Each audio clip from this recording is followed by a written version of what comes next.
Hello all, DJs, Aviation here, welcome back to another video of mine. Today the first pictures of the new QANTAS Indigenous scheme were released to the public by QANTAS. This special livery was announced back in January, and since then we haven't really had a lot of information regarding it. The only real news we had was a few weeks back, a picture was revealed of the tail, which showed part of the scheme, but the body of the aircraft was still sadly white, so we didn't know if it was going to be a full plane design or just the tail. However, now we finally have a picture which will be on your screen throughout. Full credits to QANTAS for this picture.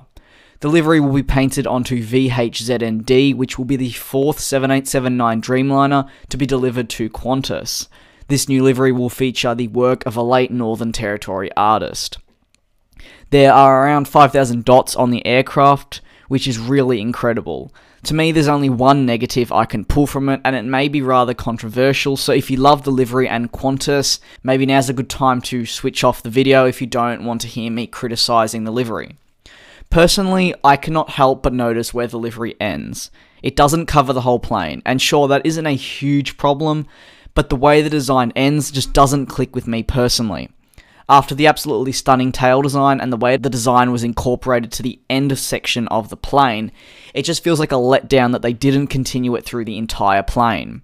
An alternative could have been a change in the way the QANTAS and Spirit of Australia was written on the aircraft to possibly make the aircraft's colours all blend well, maybe opting for a red, orange or yellow. But it's almost as if to me that QANTAS in the standard black writing symbolises the two different sides to the aircraft, the very creative side and then the bland, we won't bother side of things. All it takes is a quick look at the original, not Mendorigi, but the original flying art schemes like that of Wanala Dreaming to see what the airline was capable of when it came to doing designs.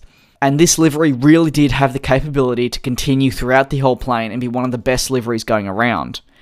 Overall, I don't hate this new livery. It's not awful, and I don't have a lot of complaints. But to me, there's just things I personally would have done differently to make it that little bit better.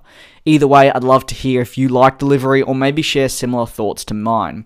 Thank you very much for taking the time to watch another one of my videos, and I'll see you all in the next one. Peace.